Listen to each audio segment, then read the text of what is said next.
Go ahead and start. Just messed up. We can just kick it on this right here. Yeah, so we're here at the J19 Fitness in Hoover. We've got our 12 o'clock class, which is consisting of me and Mark at the moment. We're waiting on, this is a specialty class. This class is for, we both have a heart for helping people lose weight. And so we would love to see people that have a hard time losing weight. I mean, we have a lot of CrossFit people that come in here. This is not a CrossFit class. This is all about just starting from square one. That could be anywhere on the fitness continuum. You could be 500 pounds, never been in a gym in your life. So this is a safe place for that. We want to talk about macros today. Macros is a new thing to me. Like, everybody would talk about macros and I'd be like, and I didn't want to reveal to anyone because I'm the gym owner that I didn't really know what macros were. So I got to learn that. My Vitality came in and worked with us. And Mark's been studying the nutrition stuff, so he knows all the technical stuff there. Anyway, so we participated in the challenge this time. And in my past 8 years or 9 years I've been doing this, it's been paleo. That was kind of the CrossFit thing, paleo diet. And that's pretty stringent. There's a lot of specifics that you have to maintain with paleo. And so it doesn't work for a lot of people, but macro counting was the easiest to adapt to. How they come up with all their percentages and whatnot, I'll let Mark weigh in on that. But I learned how to count my fats, my proteins, my carbs, my fibers, and everyone else in the gym also did it. And the ones that did it all had great results. So it works and it's easy. So Mark, kind of break down the macro thing for us. So macro, you hear people talk about that, it's short for macronutrients, which you have your protein, your carbs, and your fat. So pretty much anything you eat or consume is going to be made of some combination of those three. They don't have all of them necessarily, but those things count for our calories. The only other thing, Kelly's going to strip for us now, I'll show you how good this challenge works. Yeah. The only other thing that would account outside of that, not to get too technical, would be alcohol. It kind of stands as its own thing. But in terms of food, if you need to, in terms of food that you consume, in drinks such as alcohol, they are going to be made up of your carbs, protein, and fat. And so within that, a carb, 1 gram of carbs, look on the back of a package or something like that, you see, this food has 20 grams of carbs per serving.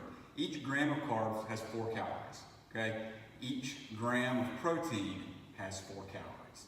Each gram of fat has 9 calories. So as you consume, 20 grams of carbs, 20 grams of protein, and 10 grams of fat, it equals a certain amount of calories. So what counting macros does is allows you to get your head around how much you're eating. And really when it boils down to it, weight loss, and I'm going to strictly talk about weight loss here, not necessarily health, but weight loss is about your energy balance. So energy, calories, how much you take in versus how much you burn. So we burn just by breathing, sitting there, you can lay on your couch all day, and you're going to burn calories just by existing. Then getting up, walking around, playing with the kids, going to the gym, all those things build up and how much you burn for the day. Then there's how much you consume. And so really what macro counting is just a way for you to get your head around how much you're eating. Because I would say most people that struggle with their weight don't understand how much they're actually consuming versus burning. Okay, and you might think, well, I don't eat very much, and they might have spurts of not eating much, but then there's late night binges, weekend binges. It's not just about that one day you did really well, it's the big picture. Yeah. And then there's some, as we dive into some specifics, there's protein helps with maintaining muscle, building muscle. You need a certain amount of protein. The percentage of carbs and fat, it kind of boils down to personal preference. So like a higher carb diet or a higher fat diet, or kind of somewhere in the middle, moderate of both, but you need to get in a baseline of protein. I usually encourage people, like, you take your body weight, multiply by 0.7, that's a good base amount of protein you need to get in. So for example, if you were 100 pounds, which sure not many people watch this are that light, but you would want to consume 70 grams of protein. So whatever your weight is, multiply by 0.7. But yeah, with this class though, come in, hang out with us, work out, talk nutrition. We start getting some specifics going, and help you get your head around that. But those are the basics. I'm sure there's a lot of questions. If you've got questions, I can dive into a little bit more stuff. Yeah, so I was just going to say that when we started the challenge, everybody felt like they were eating a lot more food than what they're used to. And so that's kind of counterintuitive a lot of times to dieting. Mm-hmm. Like people think restriction. Right. But I was going to say, so that 0.7, so we're going to talk about somebody that needs to lose some weight. We're just going to say 300 pounds. Sure. So that 0.7 would represent 210 grams of protein, which is it's a lot of protein. It's a lot of protein. And again, it's counterintuitive. You're like, wow, if I eat all this food, how could I possibly lose weight? Well, I ate all the food and I lost 8 pounds of body fat and I gained 4 pounds of muscle by eating more. Mm-hmm. And what I would say is to that is most people, so let's take like Pop-Tarts for example. Okay, I like that as an example because if you open up a package of Pop-Tarts, most of them you're going to get around 200 calories per Pop-Tart. So let's say you ate 2 Pop-Tarts, 400 calories.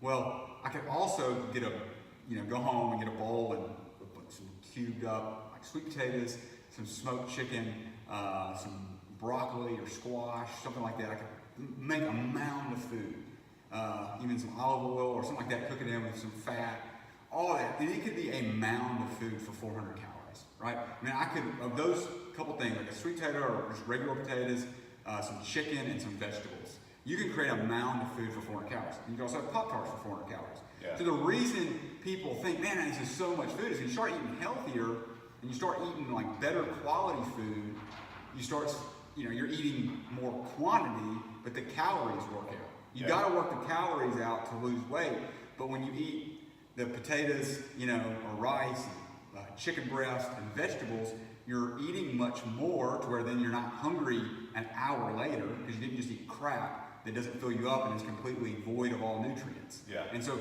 you can lose weight just eating Pop-Tarts or Twinkies if you kept your calories in check. But there's no way for that to be sustainable because, and it's not healthy, because you would be hungry all the time, right? Like you would eat, let's say you ate 8 Pop-Tarts in a day, you would just be starving in misery, you'd feel terrible, and it would never last. And so if you could keep that up, you could technically lose weight, but when you eat those big amounts of nutrient-dense food, you don't feel as hungry. So that's part of the reason we tend to overconsume food without realizing it, is because we're eating stuff that's not nutrient-dense, it doesn't fill us up. Right. And so sometimes the knock, I'd say, on macros is, well, you're just saying I can eat whatever and lose weight. And there's some truth to that, but we don't encourage anyone to just fill their macros with crap, right? But we encourage it to be whole, nutrient-dense food. But it does give you some flexibility for that treat, or something where I can eat a piece of cake at, my kid's birthday, or I can eat a little bit of ice cream. But if you work it into your numbers, it fits, and you don't go overboard. It keeps some boundaries, on it. So. And you said fiber too. If you really track the fiber, that's not a macronutrient, but if you do track the fiber to get your baseline of fiber for the day, you can't eat junk either, because all that junk food doesn't have it. So if you're really trying to manage all that stuff, you have to eat nutrient-dense, healthy food to hit those targets, and it leaves you that wiggle room for some treat that helps you not. We can all go on the paleo thing. We could all do 2-3 weeks hardcore paleo, but usually the antidote is 3 weeks, 4 weeks in, or after a whole 30, or something like that, you find yourself face first in a bunch of cake and beer and pizza, because you can't handle it anymore. Yeah, I love beer. Well, hey. So exactly what you were saying, like that was the thing that really I enjoyed about the macros the most. It's like if I wanted to, there was a particular protein drink, the Rival's protein drink, which had a lot more carbs than some other things, but it tastes really good. Usually things that taste really good are going to have a lot of carbs in them. But I would plan, and you could do it by using MyFitnessPal. You can plan your food out. So it works. And this class right here is where we're going to kind of help you learn how to follow those macros here. Yeah. So if it's just that, and it's not even working out, then you can lose weight. I mean, we want to work out and we want to exercise, but today our talk was about the macros. I appreciate that. We're going to get together again on Monday about this time, and we're going to break out some equipment in here and go over some of the movements that you would likely see if you come to this 12 o'clock hour. All right, cool. Boom. See y'all. Peace out.